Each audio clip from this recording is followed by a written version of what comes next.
Hey everybody, it's Jason Blaha here, and today I want to chat with you guys a little bit about the squat. Alright, Cliff Notes, basically we're going to explain why we need to squat with a wider stance in general.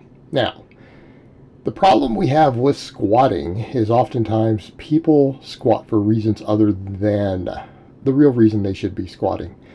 People will squat because they say, well, I just want to build my quads. Well, all squatting will build your quads. All squatting will build your quads.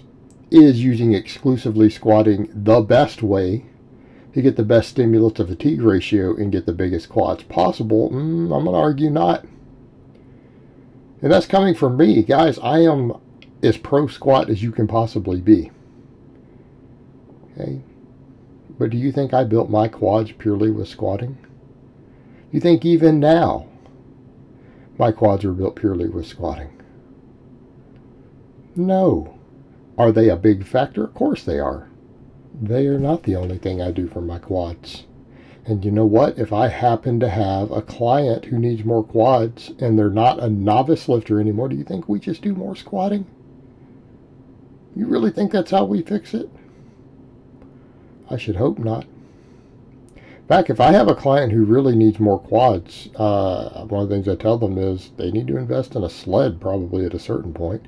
Now, there's a lot of other stuff we can do. We can do hip belt squats. We can do isolateral leg exercises, and all of that actually works pretty damn good, to be perfectly honest. But just saying, hey, I want bigger quads, well, that's not why we squat. We squat to get stronger.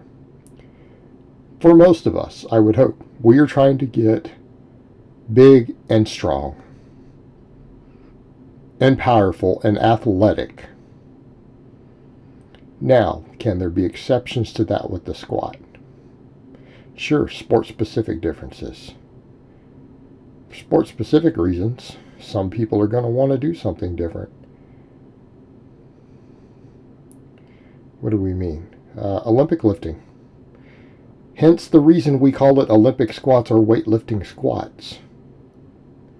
Narrow stance. And notice I'm not going to talk about high versus low bar. I'm not even going to talk about that. You guys notice I squat high bar. Okay. And I squat pretty big weights high bar. It's not the point. That's not what we mean. Bars up on my traps. Now, it's not the ultra goofy Chinese high bar that was played as a joke on Americans at the Olympics that's got a bunch of people squatting with the bar even higher up their traps. There's a whole story behind that. I am doing what is a high bar squat.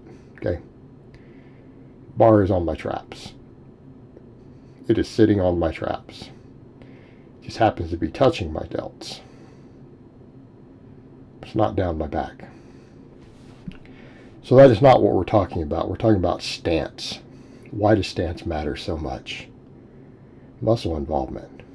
And I've had people come in and say, well, Olympic lifters are the best squatters. Really? Because I don't see it. I don't see Olympic lifters setting world record level squats in powerlifting. So I don't know where people are getting those ideas. They'll come up with something like, well, pound for pound. Wait, you're going to talk about pound for pound in a sport specifically geared towards short people with weight classes where maybe they might not want to gain too much muscle in certain places. You're talking about pound for pound strength in a sport in which they specifically avoid training their arms because big biceps interfere with their ability to compete. Come on. All right. You're talking about, again, a sport geared towards genetically gifted people who are short and they stack muscle in the right spots. Very fast switch dominant sport. But they still don't have world record level squats in comparison to people who specialize in the squat. Why? Because they're squatting in a way that doesn't recruit as much muscle. Why? Because it's not always ideal for catching the bar in a full clean. Okay, why do Olympic lifters squat? They squat to catch the bar in a full clean, so that they can catch it and then front squat it back up. And doing the back squat will build your front squat very, very effectively. funny so many people start talking about front squatting as a supplemental lift for back squats, yet the people who need a front squat, the front squat to a 1 rep max is a part of their competitive lifting. They still back squat. They back squat to build their front squat. I'm not saying front squats are trash. I'm just saying that understand the nature of the tool. Unless you have a reason to front squat, I'm not going to have you front squat. I'm not going to recommend you front squat. If you've got a specific training reason, by all means. But unless it's sport specific or weak link specific, I'm not generally going to prescribe it. I'm not going to recommend it. Hell, even the Olympic lifters who perform the front squat as part of their sport, because a clean and jerk involves a front squat to a 1 rep max in the movement. Okay? Hopefully that's clear to you when you watch the competition. They don't do it. They don't do it as much. They do more back squatting. Oftentimes. Not always. There are exceptions to the rule. But let's come to the point. They're back squatting in a way that builds their front squat. That's why it's an Olympic squat. When we are squatting wide stance, we are bringing more muscles into play. And now let's come over to that. People say, well, that's just for powerlifting. Bringing as many muscles into play on your big exercises is just powerlifting. Please never coach any athlete in anything for the rest of your life. Please, just shut up. Shut up and don't ever try to be a coach. You're stealing people's money at that point. You are stealing people's money. If you really believe that's true, then you're going to coach or train somebody. Okay. Because I can tell you a whole bunch of other things besides powerlifting where gaining a lower body muscle is really important. How about football? How about mixed martial arts? How about bodybuilding? We'll talk about a non-sport. Even bodybuilders understand the value of building muscle.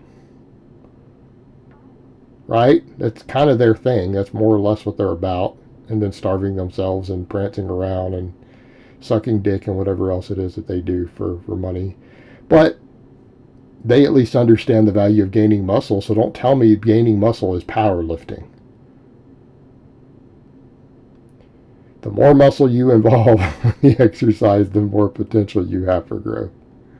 Okay? When we're doing wider stances and we're adjusting ranges of motion and different things, we are trying to bring as much muscle into play as possible. Actively recruit and build muscle mass and learn to use it on the squat, because we might have to build it with other exercises to get better at squatting. And when I say might have to, I mean that is what we do. Okay, it's what I do. I think I squat what I squat just because of these squatting. You think just these box squats are how I get there? I should hope not. You haven't been paying attention.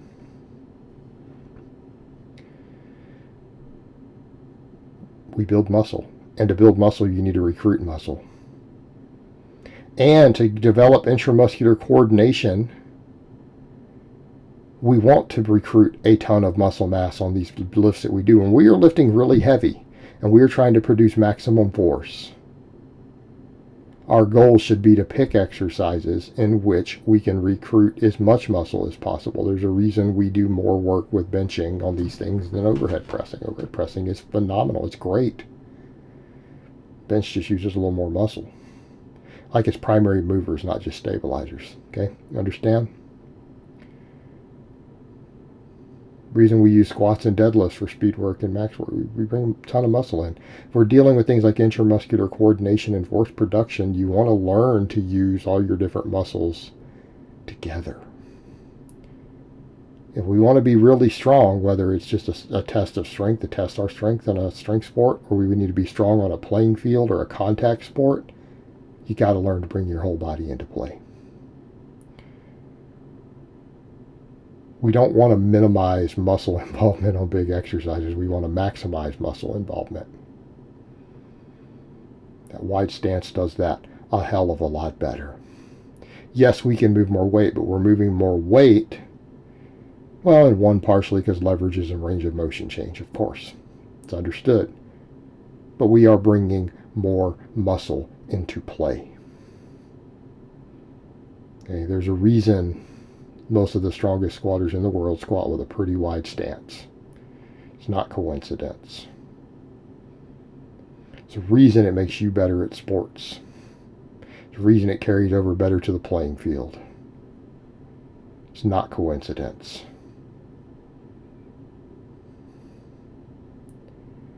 Alright guys, but that's really all I have to say on that today. I hope it's been informative, and I will talk to you guys next time.